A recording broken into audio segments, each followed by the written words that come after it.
And I look forward to being persuaded. So we have Fadi Chehadé, who is a Silicon Valley entrepreneur initially, and he's probably best known for being the chief executive of ICANN, the Internet Corporation for Assigned Names and Numbers, which is as close as the internet comes to having a headquarters. And over the last 3 years, there's been big expansions of the top-level domain system, and also segueing from effectively exclusive US control towards more globalized governance structure. Anthony House has very kindly joined us, Google's Director of Policy Strategy for Europe and the Middle Eastern area. He's got a doctorate in modern history, so has more of a historical perspective. And during his time at Google, there have been some pretty significant challenges, including questions around privacy, street view photograph taking, the right to be forgotten, some of you will be aware of, has come up. And Google enjoys colossal market share in Europe, 92%, something of that order. Okay. Sarah Wilkinson has a long background in IT at in the private sector, particularly the financial sector at Credit Suisse, and has relatively recently joined the Home Office as the Chief Technology Officer, where she's leading a major restructuring of the IT provision of the Home Office. And Colin MacDonald has very kindly come from New Zealand, originally via Scotland, so he's a kind of surrogate member of the Kiwi Mafia, which is well represented here. And he's Chief Executive of the Department for Internal Affairs. And during that time, he's been responsible for delivering one of the New Zealand government's top 10 priorities of helping government engage with its citizens online. So our question is, who has the real power in this new digital world that we're just trying to work out how it works? And why does it matter? What should it matter? And to lead us off with a burning question, I'd like to invite Lola, who's an MPP student in the current cohort. She's a commercial lawyer from Uzbekistan beforehand. And Lola, over to you. Thank you so much, Professor Simpson. Good afternoon. So being born and raised in Uzbekistan, my generation, and I think many generations across the world, perceived internet and a growing technology with the initial hope that it will create an open, transparent, and a democratic space. However, with the big amounts of data, that seemed to change its narrative. And in this age, the big data seem to help those who already possess the power of information. Governments, sometimes not very democratic ones, multinational corporations, and according to some allegations, even to the radical organizations like ISIS. So can we amount big data to big politics? And what can actually be done to maintain its neutrality? Thank you very much. Fadi. Thank you, Lola, and thank you, Tom. I think that's a big question. And the big data we understand today is still very limited. Wait till we have 100 trillion sensors by 2030 producing data. And who will handle that data? The question is not so much who controls big data, it's actually who can see it and who can address it and what will be the analytics applied to it. That's really the question of the future. Now, if you ask me who should be entrusted with that, or how will it happen, engineers believe this will be beautifully highly distributed and no one will control it. I will ask Anthony, my colleague here, to give me his view on that. But the reality is, if we let things go as they are going now, it is very likely that few will control that. And the few will come, you ask, from government, from private sector, or from the geeks, from the engineers, because they also can have enormous power. Again, I think it's up to us to change the course of the answer to this question. But right now, I will tell you something controversial. I think if we don't get involved, it is very likely those who have a lot of money will control that, and that's likely to be private sector. What do you think, Anthony?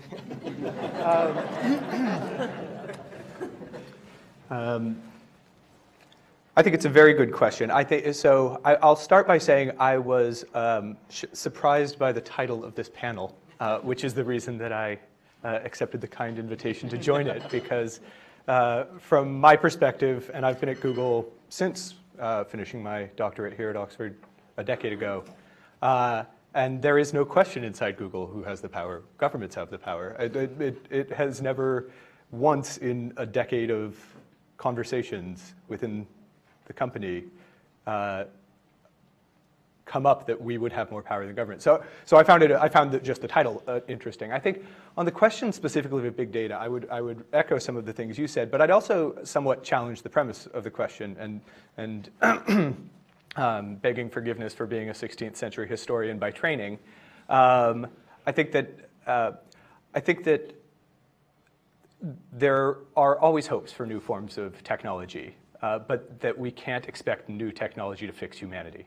And that forms of power, in particular institutionalized forms of power, will take advantage of any new technology to reinforce that power. And I think that we simply see that throughout history. And I think that's one of the reasons that it's important that we have these discussions and we decide what we think the world should look like and make those decisions intentionally rather than letting market forces or power politics decide that distribution. But I also think that big data is a bit of a red herring.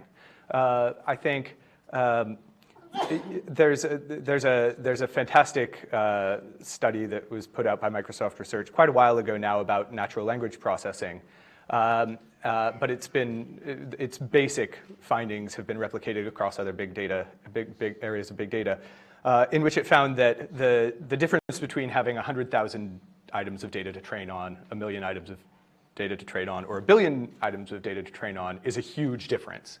But after you hit that 1 billion tipping point, the returns diminish really, really rapidly. And 1 billion sounds like a lot of items of data, but that's what your laptop can do, not what you need a data center to do. So I think it's easy to overestimate the big data element, but I will say that the ability to actually make use of that big data and the skills necessary to do so are still relatively rare in the world today.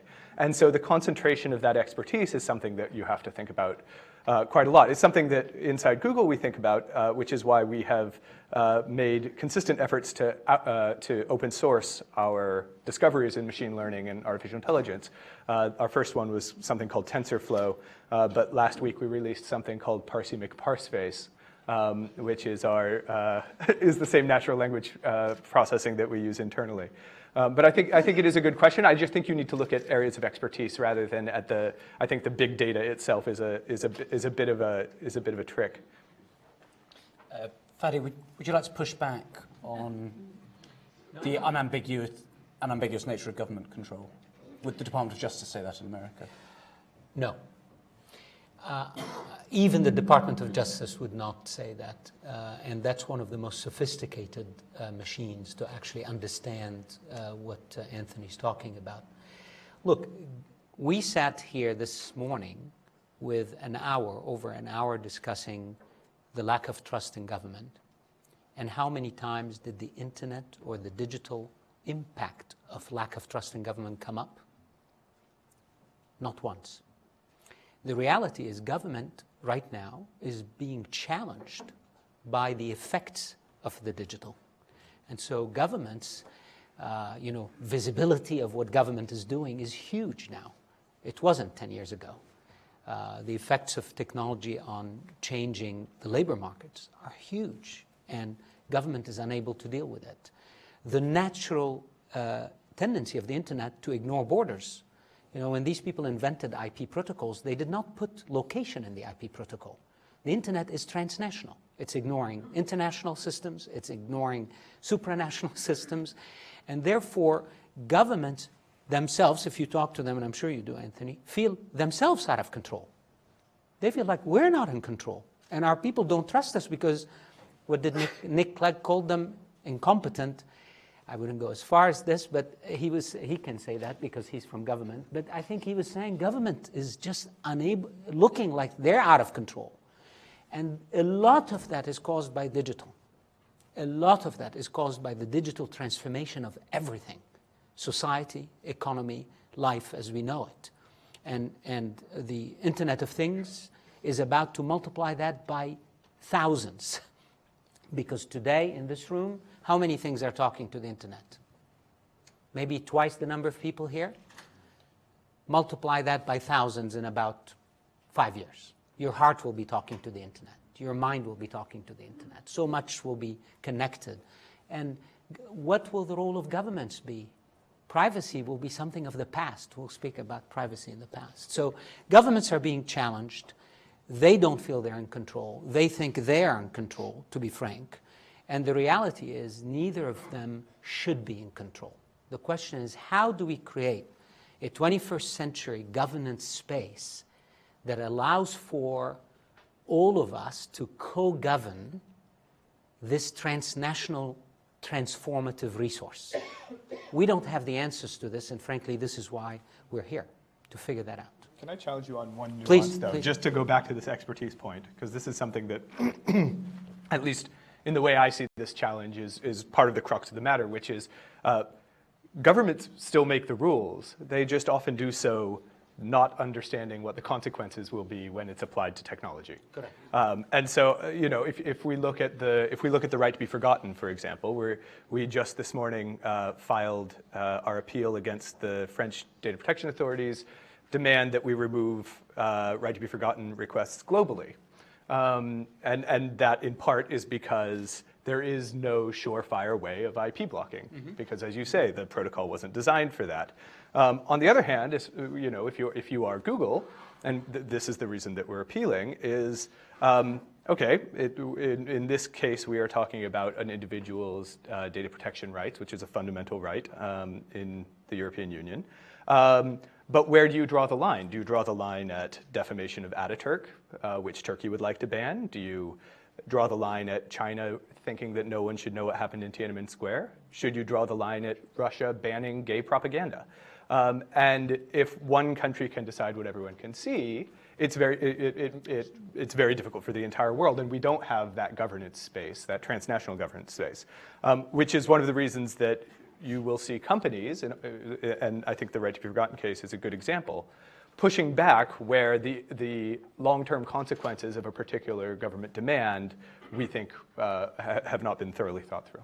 Great. Well, just before we throw it open, I'd like to get another strand of the conversation in. So one question that we've been addressing is what the governance structures might be for the internet, given the de facto accumulations of power, both within existing governments and within the private sector. The other burning question for governments is how they can leverage, sorry to use the cliche term, how they can leverage technology, digital technology, to deliver services better. So can I come to Colin first and then to Sarah to just open up some remarks on this? Thanks, Tom. Look, I mean, it's a fascinating topic, and as somebody who's been in the technology game for longer than I'd care to remember, I mean, I've got a degree in computer science from Glasgow University, and I graduated in 1980. And yes, there were computers in 1980. But at that time, it was what I describe as white coats and high foreheads. It was all the very, very smart, the physicists, the really bright people. Now we're walking about with technology at our fingertips that I just couldn't have imagined in those days.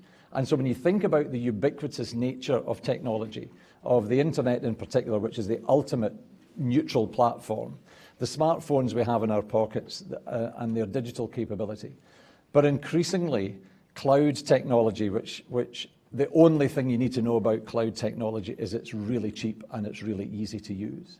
Then suddenly you've got the potential for a real democratization of service and a real democratization of access to capability, to processing power, and therefore to solutions. And faced with that challenge, governments are really struggling. I certainly know that we're struggling to keep up with citizen expectations. And we talked a lot this morning about trust and the basis of trust. And one of the things that I think we alighted on is that trust is heavily influenced by service, by the service experience that citizens at street level see. And it's getting increasingly difficult for governments to keep up with the service experience that we're all seeing in other parts of our lives.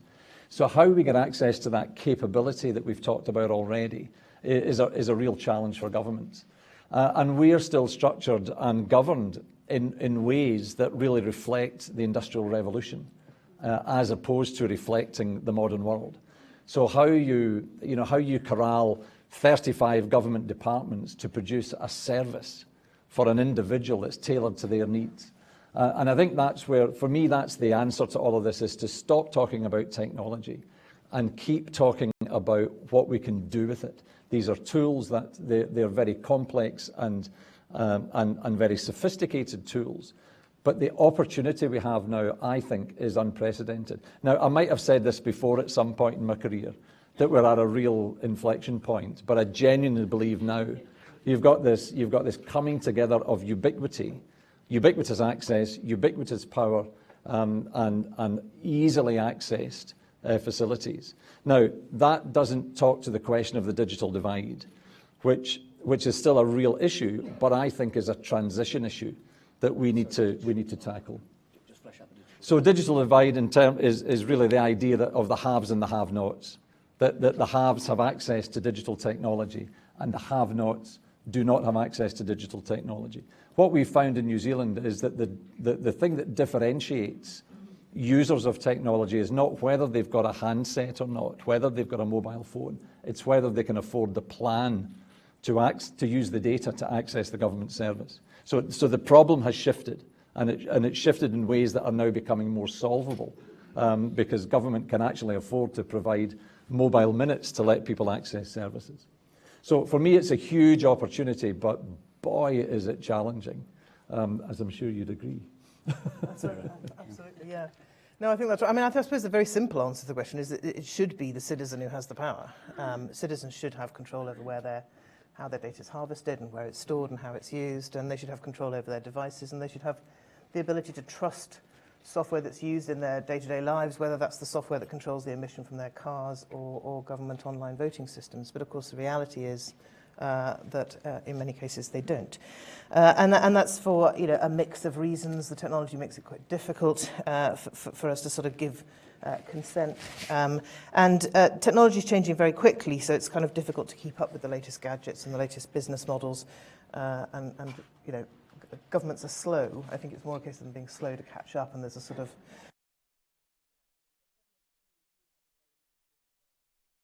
to play in this. And ultimately, if they don't, then they will cede their own power, and I think, unfortunately, the power of citizens as well, to private corporations. I think that is a reality. There is some good stuff going on. I think it's probably useful to start with that, because I'm sure we'll be talking about a lot of the challenges.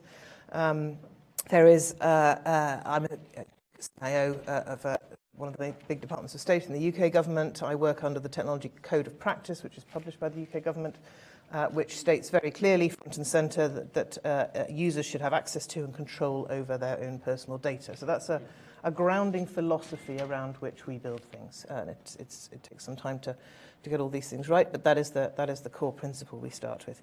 And I know it's the same for New Zealand, and there are 5 countries that work together, so the D5 collective of governments that are working to digitise very fast, and we all share those same principles.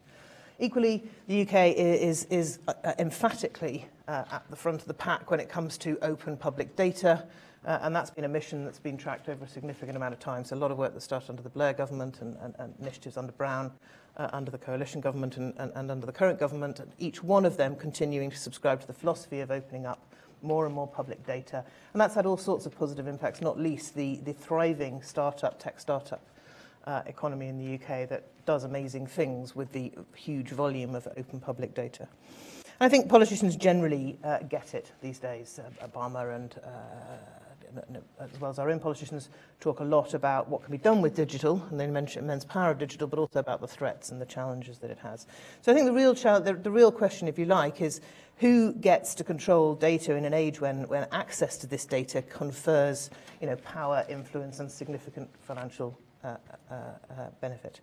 And the control of platforms is where an awful lot of value resides today. So Amazon, Uber, eBay, these people are connecting 2 parties in a transaction, and the scale of those transactions, frankly, dwarfs all but the largest governments. And by connecting parties in those transactions, they have access to that data, and that gives them the ability to make to manipulate markets to a significant extent. And I think the challenge is that policy making very often lags behind technology and digital innovation. And the challenge of that is that companies then, like Uber, for example, can innovate, and then in that lag time, they can work outside of the normal regulation for their market. So they can, as a result of that, take significant profit. But unfortunately, as a citizen, we're less protected while that regulation is not in place. And this is really difficult, I think, to get right, because if government moves too fast, then the dead hand of government can stifle innovation. But if it doesn't move fast enough, then you can end up with monopolistic players who have too much power. So it's not an easy thing to get right. Great. Thank you very much. Let's throw it open. So I'd love to get questions, comments, pushback on any of the things that panelists have been saying, and I'll take 2 or 3 comments at a time, and then we'll go from there. So Mohammed at the front, and then we'll come towards the back. Any other questions? So just stand and speak loudly. So hi, my name is Mohammed Zia, and I'm a student here in the MPP. And one of the topics that we've discussed a lot is nudging. And recently I was reading in particular about Google and the policy of nudging when it comes to searches relating to radicalization or massive violence. And so my question is, when it comes to tech and government, what are some frameworks that we should be thinking about? What are some guidelines when we try to analyze the importance of nudging policy and also free and open internet? Great, thank you. So can I just see some hands for those who are interested? So yes, just at the back there, please. Sarah, do you want to stand? Yeah. Just keep your hands up if you'd like to come in on anything. Okay, Eva. Hi there, my name is Sarah, and I'm an MPP student here. This term I'm taking behavioural science for public policy and governing in a digital age. So this question comes from both of those option modules. Increasingly, we see that the face of government, the interaction of government, is a digital one with the citizen. So when we think of what is the state for the citizen, it is often a digital service that they're accessing. I'm just wondering, what are the panel's thoughts on that, and what does that mean for the future of government interaction? Okay, good. And at the back, please. Yeah. Thank you. Ivar Luigi, a DPhil student here at the school. And my question actually builds quite nicely on the previous one. So moving from service delivery to... technology. Moving from service delivery to a question of something we discussed this morning, trust and building trust. And my question relates to e-voting. And it's something which has been a huge issue in my own country. Bulgaria recently decided to go for e-voting, and there is obviously a huge potential, but huge risks as well. So I would love to hear your thoughts on the potential of e-voting in building trust. Thank you. Great, thank you.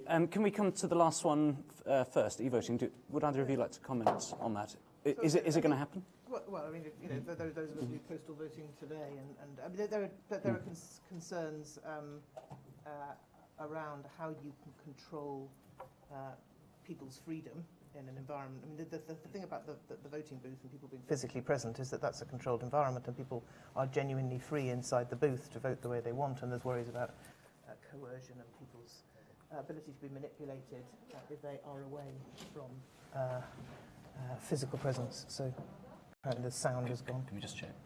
Yeah. Can you hear me now? Yeah, you're back on. Good. Yes, I was just saying that there is something about physical presence in voting that is still, I think, important to people. If you are present at a polling booth, then ultimately you are free to vote. It's a controlled environment. You have freedom within that booth.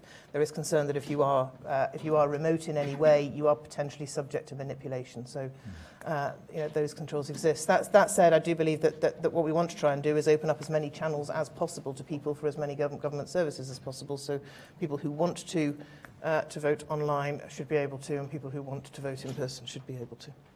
Yeah, I completely agree with all of that. There's one other aspect on voting that's a tricky one, and certainly, under our legislative framework, you have to be able to prove that you're entitled to cast your vote, but then it has to be completely anonymous. there must be no way that you can be identified as having voted in that particular way. And in a lot of democracies, that's a core principle. Now, as a very good friend of mine who's an absolute internet geek, and you probably know him because he holds one of the internet keys that are used to keep the internet fresh. He says that we can never do this because you can never understand what's happening in the black box. So voting, you can understand if you're standing in the booth that you're completely safe and secure. But if and now we come back to the question of trust. Can we trust that the black box will not identify me to the state? And so there's that second concern with e-voting. However, in my view, it's inevitable. It's almost a King Canute question. It is going to happen. The question is, how do we manage our way towards it to solve these issues? I cannot imagine in 30 years' time that we will not be e-voting. So we have to figure these out and find technology or other ways of solving that problem. My last point is, though, let's not think it's going to be a silver bullet to cause a sudden increase in people choosing to vote. I think it's just one thing that might help a little, but it's not going to solve the problem of reduced levels of voting across the world. Nudges? I caused most of the mischief about the misunderstanding of Google and nudges and radicalization when appearing before the Home Affairs Select Committee in February. So I should probably clear it up.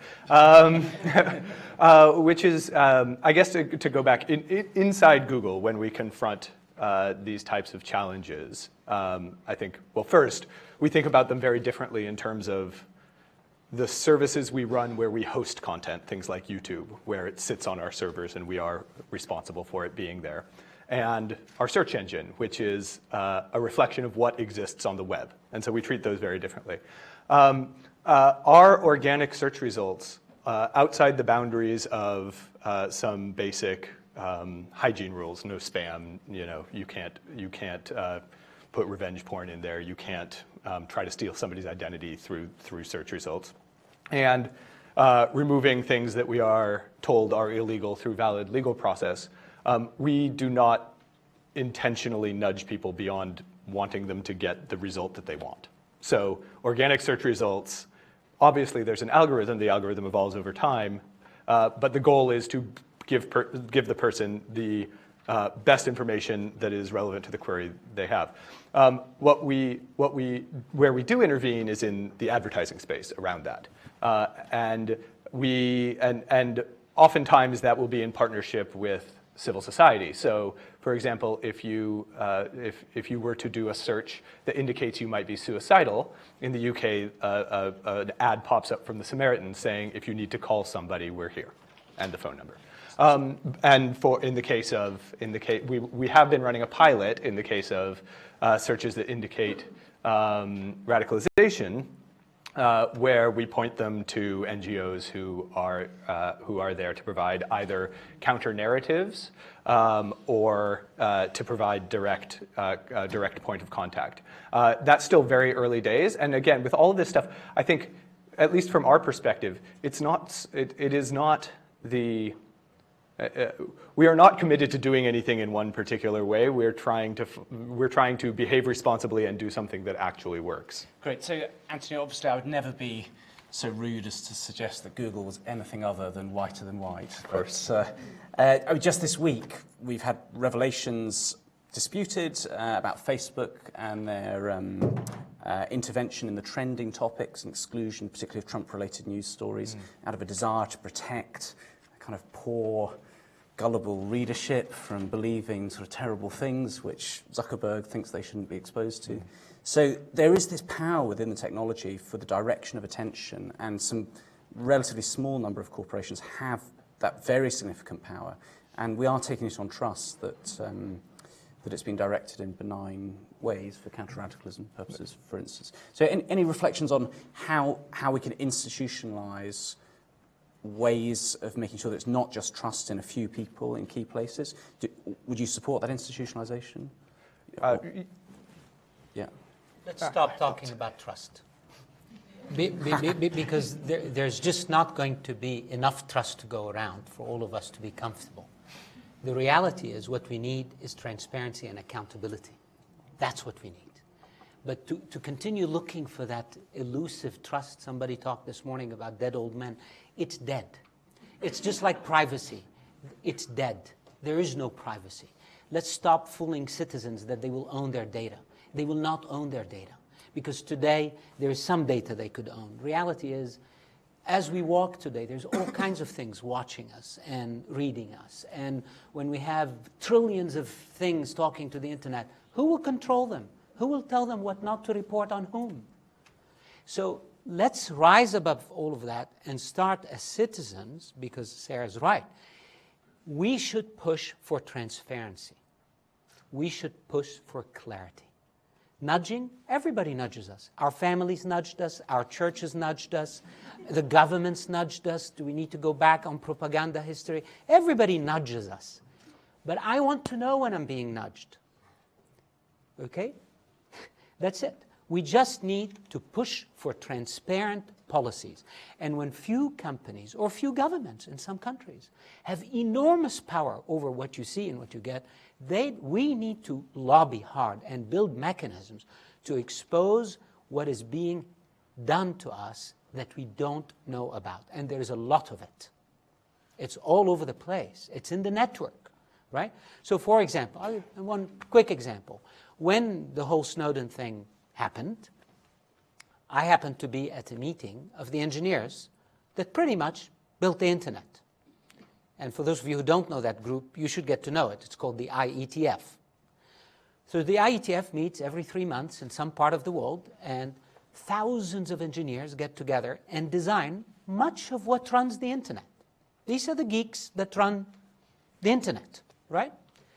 So Snowden happened. What did they do? I was there in Seattle. They got together and they said, okay, let's introduce a new protocol that we will put in the network that will make it almost impossible for anybody to listen. And who knew about that? They did it. So here in that case, the geeks are moving to change in a fundamental way the transparency of the network. And they're in their own bubble. I mean, these guys make decisions by humming. They do. They sit in a room, they decide if enough hums come, they make a decision, right? We talk about governance models and structures and processes, they hum. And they're mostly bare feet. Most of them show up without shoes, without pants, right?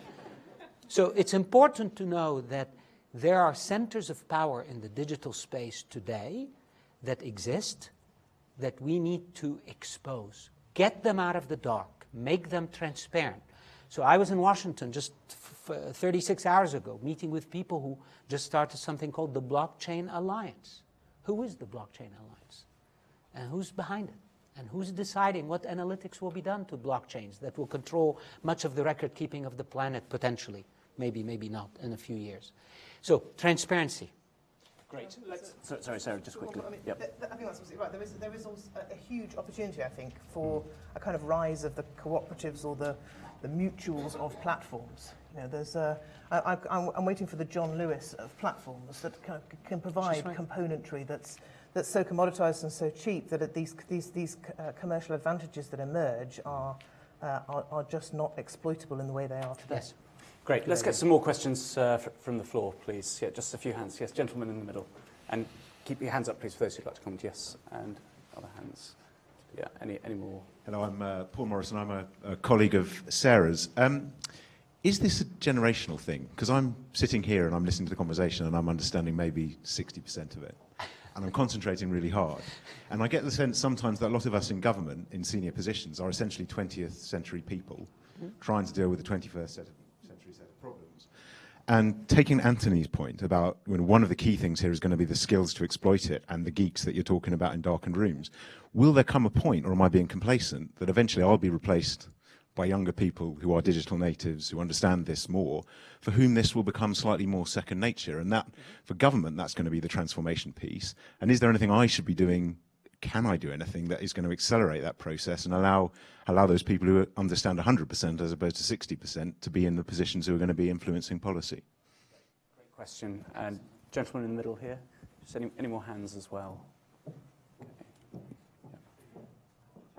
Well, first of all, thank you to all the panelists for this fantastic debate. I'm a researcher at the Oxford Internet Institute next door, And my question is on the prevalence of negative sentiment online. We just completed one of the largest studies on Brexit, and one of the things we find is that the Leave camp is really dominating the debate by almost 30%, which is crazy, right? And you see the same patterns with Donald Trump and the rise of populism online. The dangerous thing here is that these negative sentiments and just the sheer frequency of messages for the Leave camp could really influence people who are still undecided and are just confused about all the arguments that come up at them. So what is your take on that? Should we curtail these things? Should we accept them as they are? What's your take on this? Thank you. Great question, and just right at the back. Yep.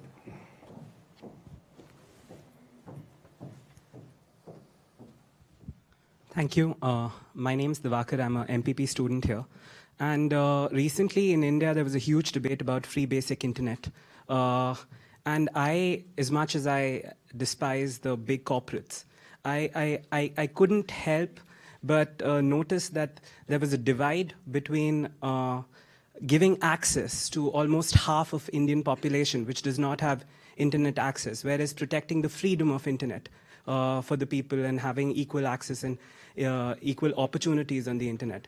What can the government for most of the developing nations do where most people are still disconnected to the internet and they don't have the states don't have the capacity to provide access to those countries, whereas we are talking about opportunities in voting online? How do we reconcile with the differences that exist within most people not having access and some people having all the access and yet demanding freedom on that level? How do you feel about that? So Diwakar, I should just apologise. I was giving Anthony some context that I said you've been a vocal defender of socialism in our classes, which is excellent, to which Anthony replied, he's also a socialist. So, so we'll find out how that's reconciled. But can we come back to this question of expertise in government? Because this also strikes me as one of the real points of tension. How do we get competence in government when there's a scarce supply of talent, IT savvy talent, and there's a market price on that?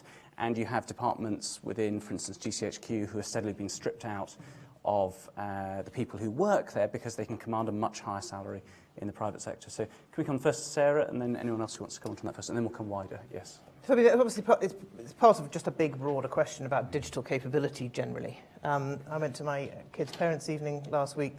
One of my kids is making GCSE choices, and as they always do, they say it's very, very important that all children do maths and English because those are the critical skills for the future. And I was thinking, actually, if my children want to do well in the next few decades, they need digital skills. And hail the day when the teachers start saying that that's the critical thing they need to get through to them. The current GCSE computing syllabus is truly dire. So I think there's a real problem having enough understanding of digital and technology, full stop. If you look at the VW emissions scandal, that software was clearly designed such that when the car was going through a formal emissions test, it ran in one way and it ran in a different way otherwise. And the regulators have said fairly clearly now that they simply didn't have the capability to unpick what the software was doing and to understand it. So there is this constant lag in regulation in terms of core technical understanding. And it is really difficult. We struggle every day to get the right technical capabilities into government to deal with the sort of build of new capabilities that I'm dealing with every day, but also to deal with regulation and audit. So I don't think there's a magic bullet. Government doesn't pay particularly well, and it's just something that we really have to kind of rethink, I think, in a big way. Yeah, look, I guess the other thing is also to acknowledge that no matter what happens, we can't simply switch out the current generation of public servants for a digital savvy set of public servants, much as we might like to. That would put me out of a job straight away. But look, to me, the key then, if you want to at least relate to the digital natives, is just to learn a little bit about the basics, and then keep your mind open and ask good questions, and keep asking the question until you get an answer that you can understand, because it's very easy to snow people with a technical answer that doesn't actually answer the key question. So that would be my advice, is just keep asking questions until you get an answer you understand.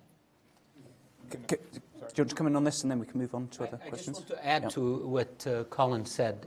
Some countries have addressed this, I think, quite well by creating a national level body that included all the departments of the government, but also academics, engineers, and private sector, creating kind of multi-stakeholder national agencies that look at digital policy. Because digital is horizontal, right? Today you find some countries fitting it under the ICT ministry, they fit it under some other ministry. Some are pulling it to the presidency because it permeates everything. Reality is countries cannot retrain every civil servant, but they can create a center of knowledge that is well informed. Brazil did it very well. I'm very proud of Indonesia. They just rolled it out very well. A big Asian Muslim country building a true multi-stakeholder digital agency that informs all parts of the government. We need more of these around the world because they will help the civil servants know how to direct their policies and strategies. And I would just add that you shouldn't underestimate the grassroots. So it sounds like there are some digital modules here. That is a good thing. We actually partner with the Oxford Internet Institute on something called the Internet Leadership Academy, through which they train civil servants from across the European Union in digital policy issues. And you just have to keep at it to increase the level of awareness. So internet.org was struck down in India, but we've got this pressing challenge of getting the poorest of the world online and the advantages that can come with that. Any answers to that challenge? Frankly, I think this was a bad decision. And it was a decision made by one party as opposed to truly a multi-stakeholder decision. Because many of the people who were deprived potentially of the internet had no idea that decision will be made on their behalf. But a decision was made. I think also Facebook did not know how to deal with the fact that they were providing a service. They should have been very transparent about exactly what that service meant. But we discussed this before with Professor Woods. Is it better to give children who have no access to books, books written by a bigot, or it's better to give them no book at all? And this happened in history in many places, right? So you have to really appreciate that those people, their lives could have been improved by access to a limited internet. But a decision was made and it was taken away from them. It's a perfect example of the breakdown between the understanding of the public nature of these services and governments who are just responding to very different political signals. It's a perfect example. Not different from the example we see with Apple and the US government over the release of the encryption for the iPhone. Not very different from many examples we'll see moving forward. And the answer to the question of, how do we help civil servants? Send them to Blavatnik. Get them to be involved in digital programs here. We need more people involved in understanding how to make government work with the citizenry and with private sector. And this is new. We haven't done this very well before, but we need to do it. And ICANN is a good example of that. It's not perfect. We had major issues. But ICANN is a transnational body, was only hampered, in my opinion, by the fact that the US government insisted on keeping its hand on it. And we have worked very hard, and we're almost there to get that ended, so that it's truly a trusted transnational multi-stakeholder environment to run something critical for the internet. Any other quick comments on digital access? Okay, let's throw it open. One or two final questions before we... Oh, great, we've got more. Let's take those. So lady at the front and then at the back. Great. Yes. Hi, my name is Cornelia Bauer. I'm also one of the MPP students here. You talked about the need for transparency in a global governance structure, and I just thought about how that could work in practice, because if you look at the different UN processes, for example, where countries try to come up with decisions that are pretty much democratic and legitimate, it often gets very messy, not very effective. And so I was just wondering whether you had some more concrete ideas of how that could be implemented in practice. Great. Gentleman at the back. Was there one? And we'll come to the front. Henrik Jacobsen, Department of Politics here in Oxford.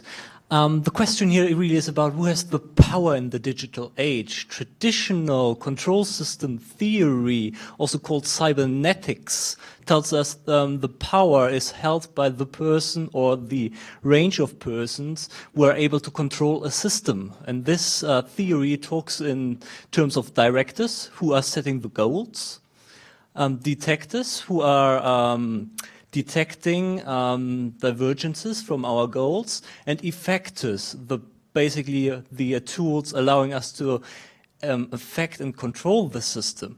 And this theory is particularly interesting because it tells us that perhaps in a digital age there's no hands-on control anymore, but rather arm's length, in the sense that we can control systems through contradictory objectives by keeping them in a certain state. And so I was just asking basically all of the panelists, but particularly Colin, do we have any kind of such tools now being developed? Because to me it seems in recent years people have to try to recreate already existing tools we know from business administration, from government administration, that are really, really very much about very close contact between the actors. Can't we do something on a more systemic level?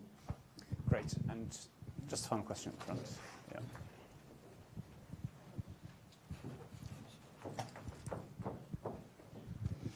Yes, hi. My question comes back to who has real power. I think 5 years ago, Eric Schmidt, the chairman of Google, when I asked him in a forum not unlike this, what was the restraint on Google? He said it's competition. So fast forward 5 years, you've got 92% market share, but also the financial capacity to buy up any competitors.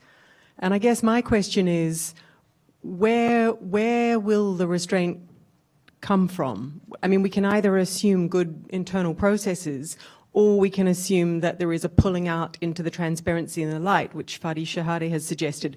But what is the force that will take, you know, if there are unwilling people in Google, what's the force that will bring the processes out into the daylight? Sorry, it's a tough question. It's probably one you're asked all the time. So can I just ask for the panel to take one question only? Each of you who would like to contribute, who would... In terms of transparency, I mean, I think this is the first question I came to. So the key point, I think, is open data. We've got to have as much data as possible made available and made transparent so people can see what is being recorded. And of course, the way I think to close this lag between innovation and policy making is to try to use data and use big data and use analytics and insight to drive policy. So to create a complete flip where policy makers are able to see real-time data about the environment, which guides them completely differently in terms of the way they think about policy making as a process. So that's the key thing for me. If I could try and address the second question, I think sadly the answer is no. There is not a lot of thinking that is forward-looking about how you might change some of those power structures and what the different elements might be. And what I see is governments worldwide still using old methods and old techniques to try and manage and control the environment. And that even comes down to how we regulate. But in terms of how you put, you know, how do we use some of actually the very techniques we're talking about to democratize some of that decision making, and in some ways maybe not end up with a UN type decision making model, but a more future focused, more modern decision making model. I'm not sure a lot of thinking has been done on that, but that's where the next lot of thinking has to go. I think it's fairly easy to pick which one I should answer. But I'll start by saying you shouldn't take it on faith that we are working well internally. We have a huge amount of influence over the people who use our services, and that should come with a huge amount of scrutiny. And I don't think that anyone at Google would begrudge that scrutiny. How to do it well is another matter. I think Eric is probably right that competition is the overarching way that you do it. If you look if you look at the way that competition authorities have started to become more creative, for example, the Bundeskartell in Germany looking at Facebook's terms of service, like more scrutiny of data governance and things like that. But then there are also efforts to think through this issue of platforms in governments around the world, both at in the European Commission, but also the German government is looking at it and looking at how we can have better ongoing transparency into core parts of the way we make decisions.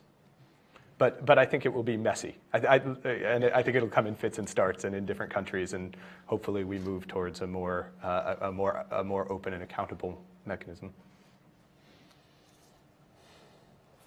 I think the question you posed, Professor Woods, is probably the most relevant question of the time now, which is how do we create mechanisms or structures that will give us assurance of transparency and of co-governance between the public, private, and civic. This is very important because you hear a lot about public-private partnerships.